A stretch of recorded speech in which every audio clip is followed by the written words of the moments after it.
The moving truck had just pulled away, leaving the new sheriff alone with boxes stacked high in his empty living room. He walked through his new home, footsteps echoing against hardwood floors. After 15 years wearing a badge and recently winning the election as the county's first black sheriff, he had finally saved enough to buy a house in Oak Ridge Estates, one of those neighborhoods with perfect lawns and expensive cars parked in every driveway. The sheriff stood on his front porch, taking in the view of his new street as the evening sun painted everything golden.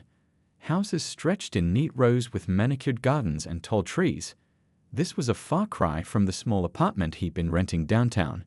He smiled to himself, thinking about how his grandmother would have beamed with pride seeing him here. She had always told him to reach for more, even when others said he couldn't have it. As he carried another box inside, he noticed curtains moving in the house across the street.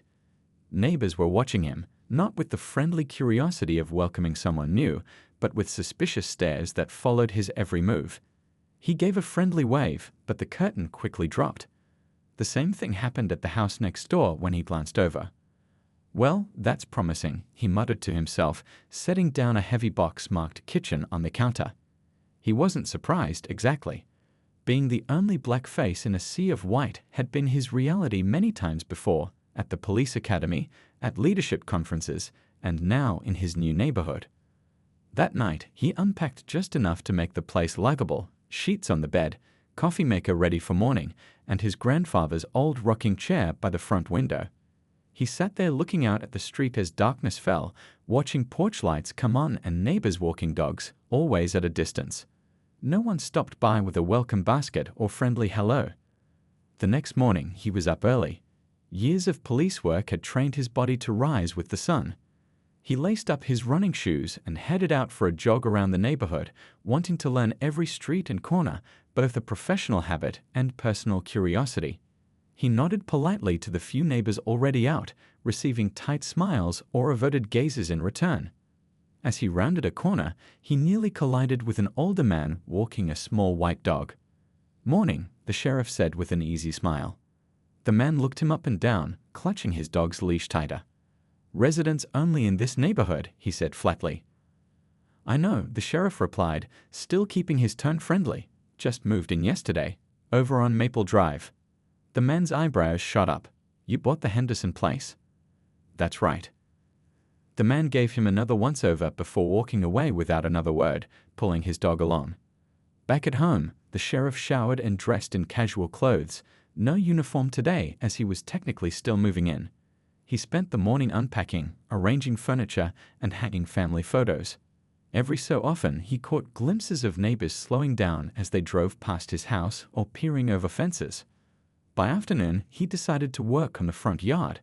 The previous owners had let the lawn go a bit, and first impressions mattered, especially here. He was trimming overgrown bushes when a woman walking by stopped abruptly. "Are you the gardener?" she asked, sunglasses perched on her nose despite the cloudy day. He straightened up, pruning shears in hand. "No, ma'am, I'm the homeowner." Her mouth formed a small O of surprise. "Oh, well, welcome to the neighborhood then," she said, clearly flustered as she hurried away. The sheriff shook his head and returned to his work. This wasn't his first experience with assumptions and prejudice. As the county's new sheriff, he had faced plenty of raised eyebrows and whispers. Some folks just weren't used to seeing a black man in charge. As evening approached, the sheriff sat on his new porch with a cold drink, watching the streetcar live with people returning home from work.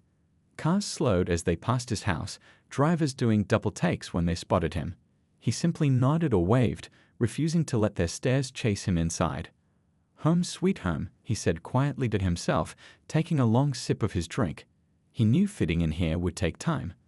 But he hadn't become sheriff by backing down from challenges, and he wasn't about to start now.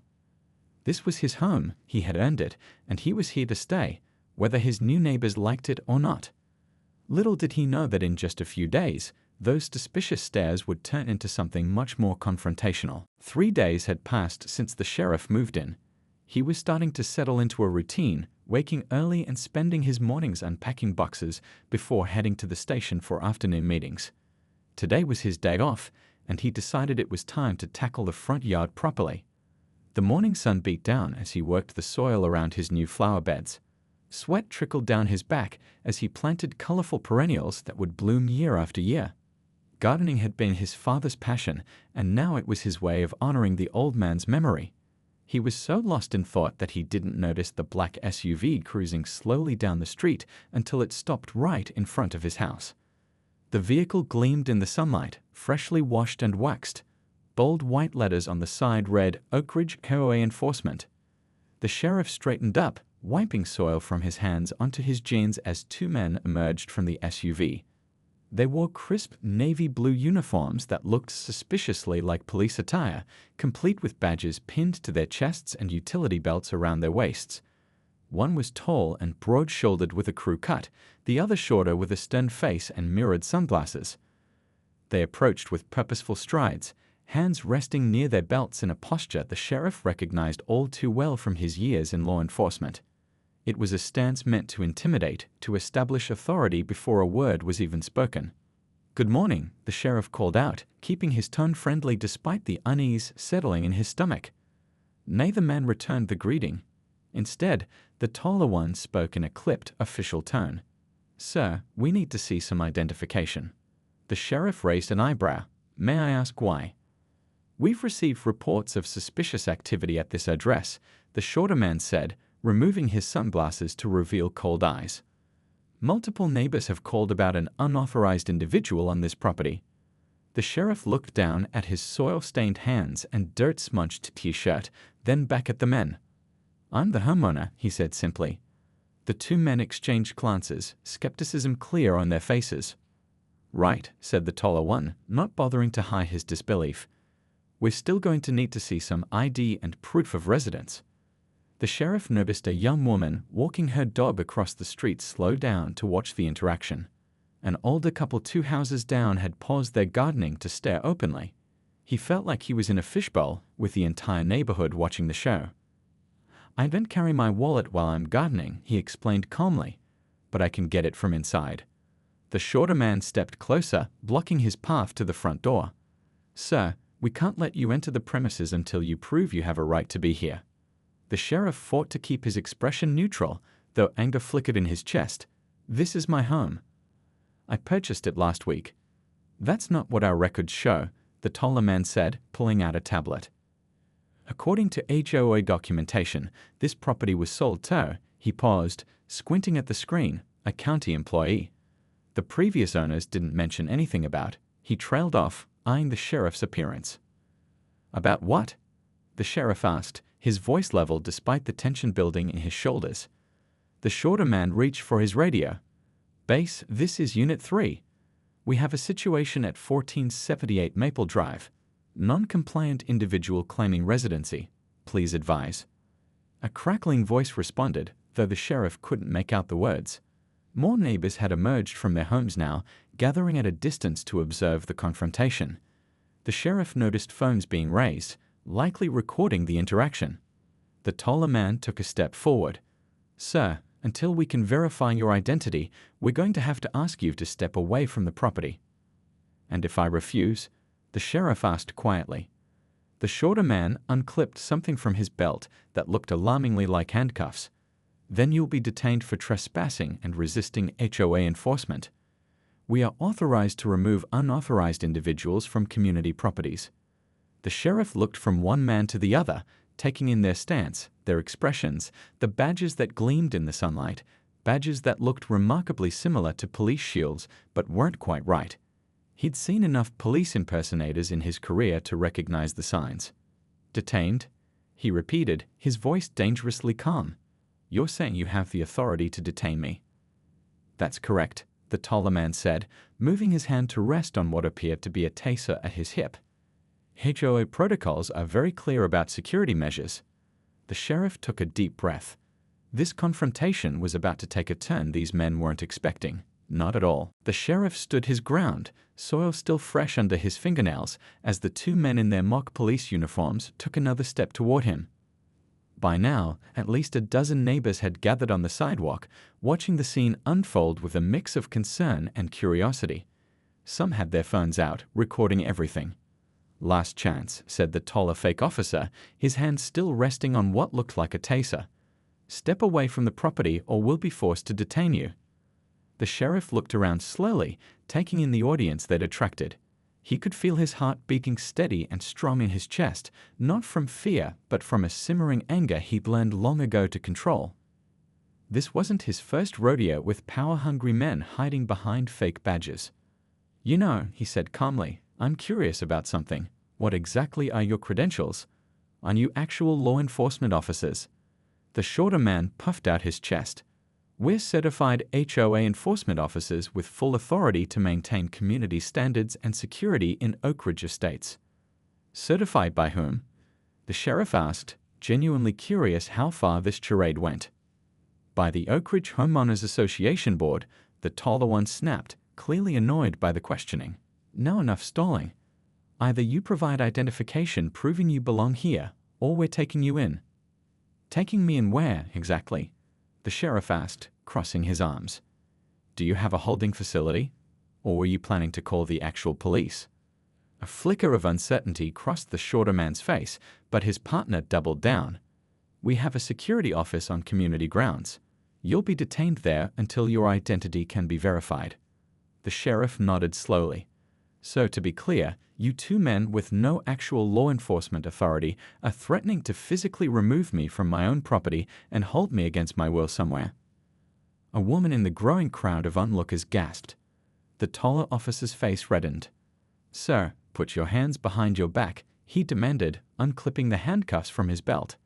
"You're under HOA detention for trespassing and non-compliance with community security protocols." The sheriff didn't move. "I don't think you understand the situation you've put yourselves in. What you're attempting to do is illegal on multiple levels."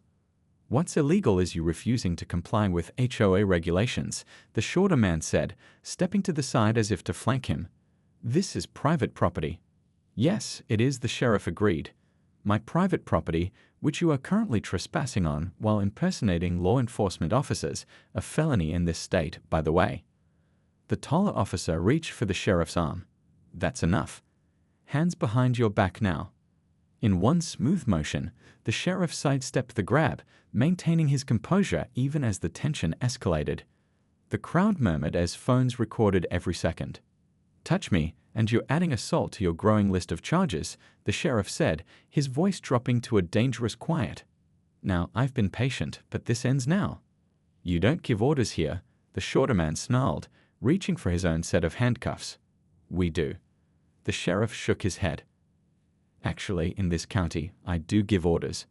He slowly reached toward his back pocket. Both men tensed, hands moving toward their belts. "Keep your hands where we can see them," the taller one barked. The sheriff continued his deliberate movement, pulling out not a weapon but a leather wallet. He flipped it open to reveal a gleaming gold badge. "County Sheriff's Department," he said clearly, making sure his voice carried to the watching neighbors. "I think you gentlemen should take a very close look at this badge, and then you'd better have a very good explanation for why you're impersonating law enforcement officers in my jurisdiction." The color drained from both men's faces as they stared at the badge. In the crowd, someone let out a low whistle.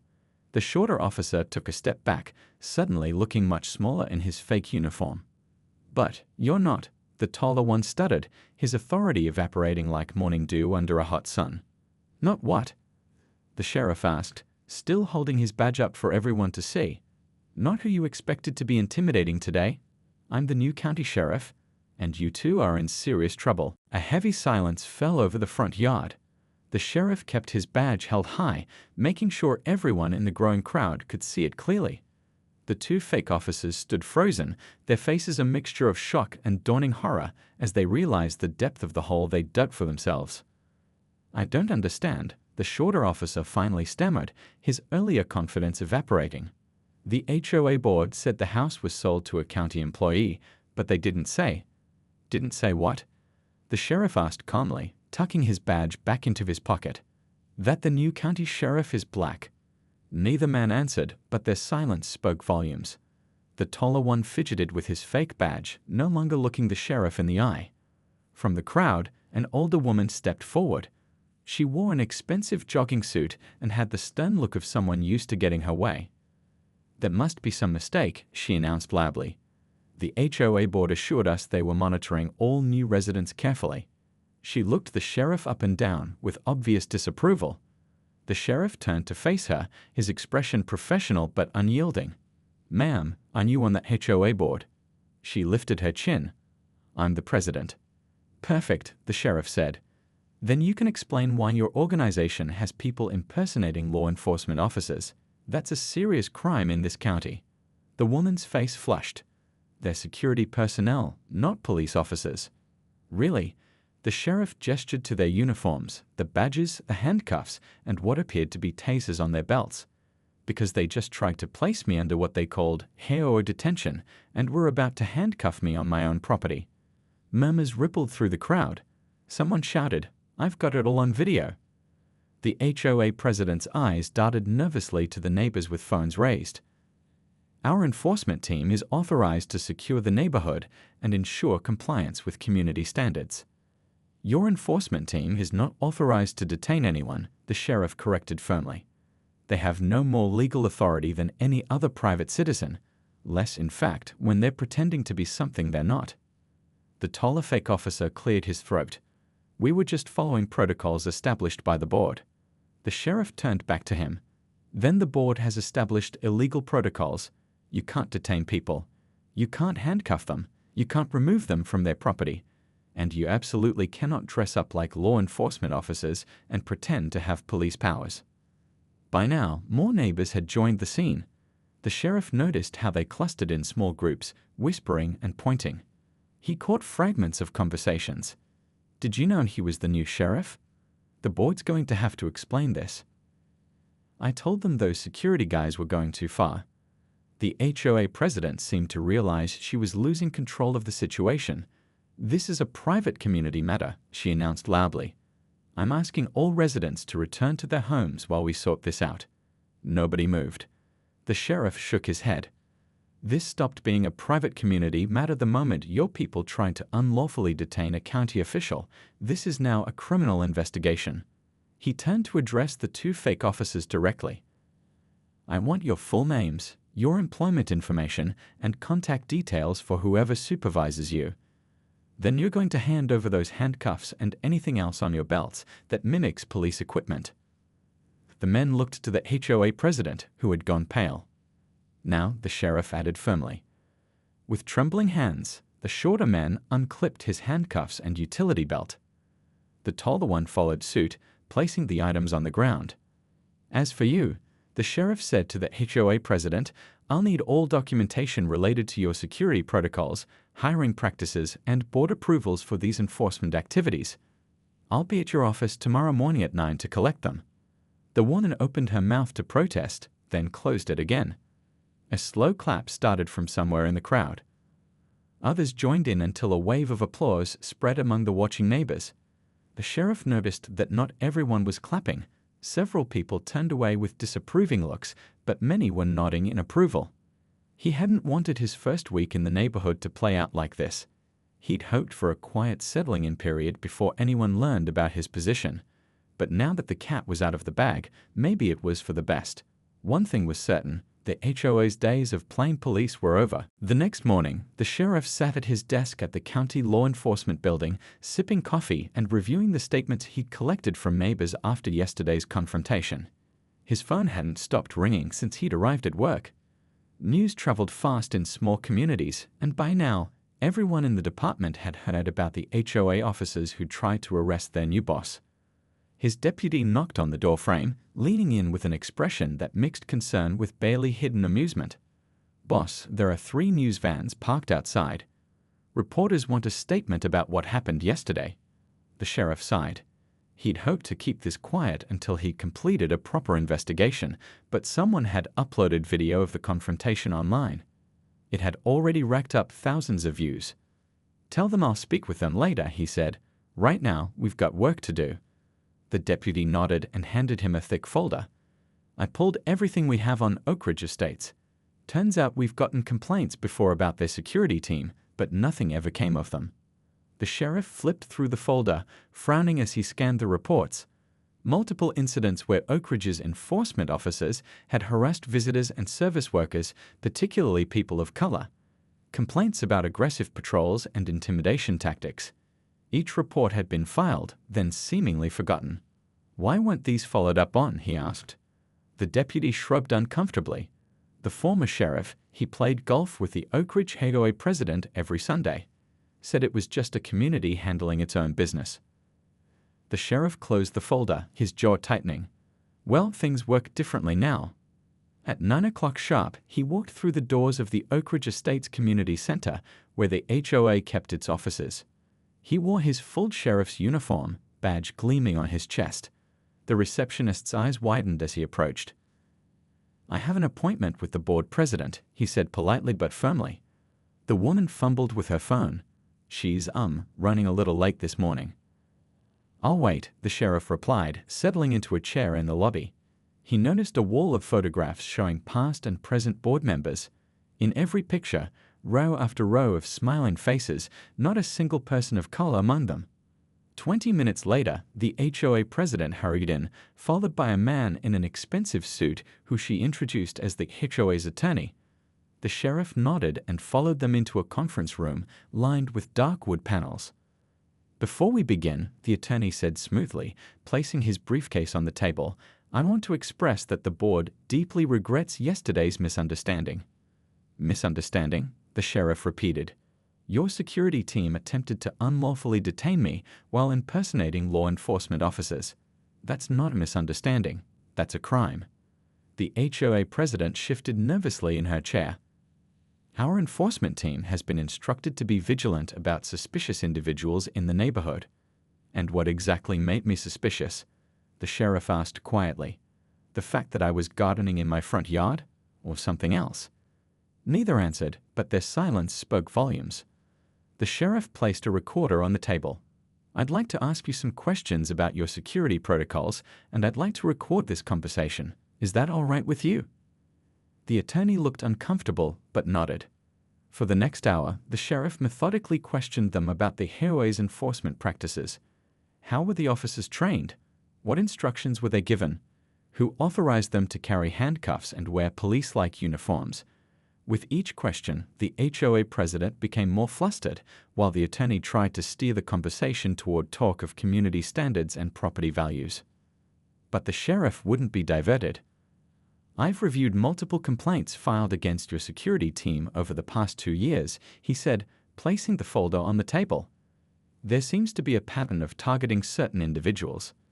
"We respond to residents' concerns," the president protested. "If someone reports suspicious activity, our team investigates." "And how do you define suspicious?" the sheriff asked. When neither answered, he opened the folder and spread out several photos taken from security footage. Delivery drivers being stopped and questioned. A landscaping crew surrounded by security. A young family touring a house for sale being asked to provide ID. "Notice anything these people have in common?" the sheriff asked quietly. The attorney cleared his throat. "Sheriff, what exactly are you suggesting?" "I'm not suggesting anything yet," the sheriff replied, gathering the photos back into the folder. "But I am launching a full investigation into your HOA's practices, starting today." As he stood to leave, the HOA president finally found her voice again. "This is outrageous. We're just trying to keep our community safe." The sheriff paused at the door. "Safe for whom?" "That's what I intend to find out." Word spread fast throughout the county. By the end of the week, the sheriff's office had received over 30 calls from people sharing their experiences with the Oak Ridge HOA enforcement team. They came from delivery drivers who'd been harassed, landscapers who'd been followed around while working, and prospective homebuyers who'd been interrogated while touring open houses. The sheriff sat in his office late Friday evening, reading through the latest statements when his phone rang. It was a reporter from the local news station. "Sheriff, we've obtained emails between Oak Ridge HOA board members discussing their security protocols. Would you care to comment?" The sheriff leaned forward in his chair. "What kind of emails?" "They explicitly instructed their security team to be extra vigilant with individuals who don't match the community profile. There's more, and it's pretty damning. We're running the story tonight." After hanging up, the sheriff turned on the small TV in his office. Sure enough, the news was leading with the Oak Ridge HOA scandal. The reporter stood outside the community gates, explaining how a whistleblower had come forward with internal documents showing that HOA had established what amounted to a private security force operating outside the law. The camera cut to an interview with a young woman whose face was blurred to protect her identity. "I worked in their office for 6 months," she explained. "They had a whole system. If someone who didn't look right entered the neighborhood, residents would call a special hotline. Then the enforcement team would be dispatched to investigate." The reporter asked, "What did 'doesn't look right' mean?" The woman hesitated before answering. It was pretty clear they meant people of color.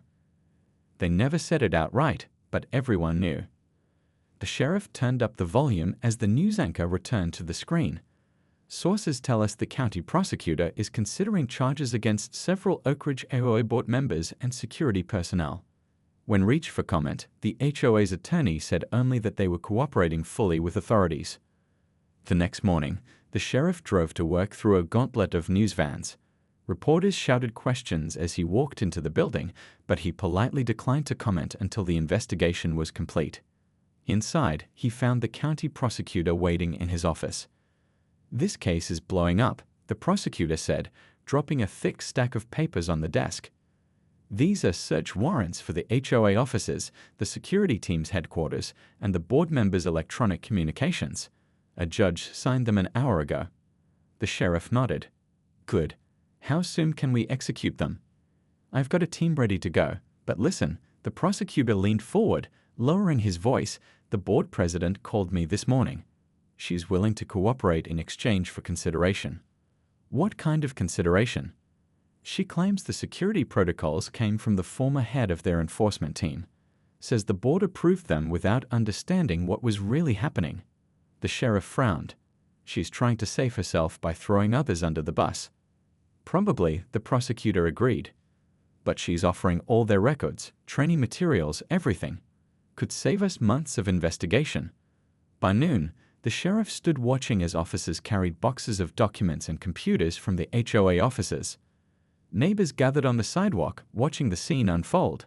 Some looked shocked, others seemed almost relieved, as if a long-hidden truth was finally coming to light. One elderly man approached the sheriff as he supervised the operation. "Been living here 15 years, the man said quietly. "Never felt right about those security folks, but nobody wanted to speak up. Property values and all that." The sheriff nodded. "People often look the other way when something's wrong, if challenging it feels too uncomfortable." "Well," the man continued, "some of us are organizing a community meeting tonight at the park. A lot of neighbors want to talk about making changes around here. Would mean a lot if you'd stop by." The sheriff considered the invitation. He hadn't planned on becoming a community activist, but perhaps his unique position gave him both the responsibility and the opportunity to help guide real change. "I'll be there," he promised. As the day continued, news came that the county prosecutor had filed initial charges against 5 people, the 2 fake officers who had tried to detain the sheriff, the former head of the enforcement team, and 2 HOA board members who had explicitly approved the discriminatory protocols in writing. It wasn't justice yet, but it was a start. And as the sheriff signed the last of the paperwork, he couldn't help but think about how differently things might have gone if he hadn't been the county sheriff. How many others had faced the same intimidation without a badge to protect them? 6 months had passed since that day in the front yard. The evening air was warm as the sheriff walked through the community park toward the gazebo where a crowd had gathered. Children played on nearby swings while adults stood in small groups, talking and laughing. It was hard to believe this was the same neighborhood that had once felt so unwelcoming. The community meeting was set to begin at 7, and nearly half the neighborhood had turned out. The sheriff spotted familiar faces: the elderly man who had invited him to the first meeting months ago, the young couple who had shared video of his confrontation with the fake officers, and many others he'd come to know as neighbors rather than just residents. "There he is," someone called out as he approached. A round of applause broke out, catching him by surprise. He waved awkwardly, still not entirely comfortable with the attention. An older woman stepped forward from the crowd. She wore a simple blue dress and a determined expression.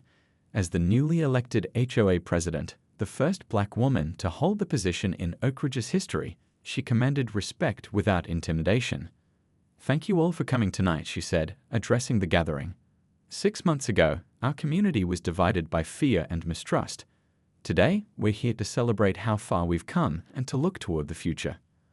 The sheriff took a seat in the back row, content to listen rather than lead. This was their victory, not his alone. The new president outlined the changes that had taken place. The old security team had been disbanded completely. The fake police uniforms, handcuffs, and other equipment had been destroyed. The former board members who had created the discriminatory policies were awaiting trial, with court dates set for next month.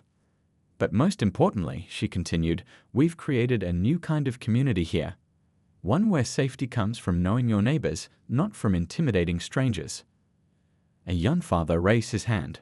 What about the Neighborhood Watch program? Is that still happening? Yes, she nodded, but it's nothing like before. No uniforms, no detentions, no harassment. Just neighbors looking out for each other and calling actual law enforcement if there's a genuine concern. The sheriff listened as residents shared stories of how things had changed. The landscaper who now felt comfortable working in the neighborhood without being followed. The delivery driver who no longer dreaded Oak Ridge packages on his route. The family who had moved in last month and been welcomed with home-cooked meals instead of suspicious stares. When the formal meeting ended, people mingled and chatted while sharing food from a potluck table. The sheriff found himself surrounded by neighbors wanting to talk. My sister's thinking of moving here, one woman told him. I would never have recommended it before, but now? This is becoming the kind of place where anyone can feel at home. You know, an older man said, balancing a plate of food, I've lived here 20 years, and I never realized how much tension there was until it was gone. The neighborhood just feels lighter somehow. The sun was setting when the new HOA president approached him. I saved this for last, she said, handing him an envelope. The board voted unanimously. We want to formally apologize for what happened to you when you first moved in. The sheriff opened the envelope. Inside was a handwritten letter of apology signed by every current board member and many residents. This isn't just about what happened to me, he said quietly. We know, she replied. It's about making sure it never happens to anyone else, which is why we'd like you to help us draft new community guidelines. Something that promotes actual safety without targeting people based on how they look. The sheriff nodded, deeply moved by how far the community had come. As he looked around at the diverse group of people talking and laughing together, he felt something he hadn't expected to feel when he first moved in, pride in his neighborhood. A young boy ran past, chasing a friend through the grass. His mother called after him, be careful, don't bother the sheriff. The sheriff smiled and waved to the child. It's fine, he called back. This is his community too. Walking home later that evening, the sheriff passed the spot where he'd been gardening that day when the fake officers had tried to detain him. The flowers he planted were in full bloom now, bright colors standing out against the green lawn. Like the community itself, what had once been just taking root was now flourishing in the open air, growing stronger with each passing day.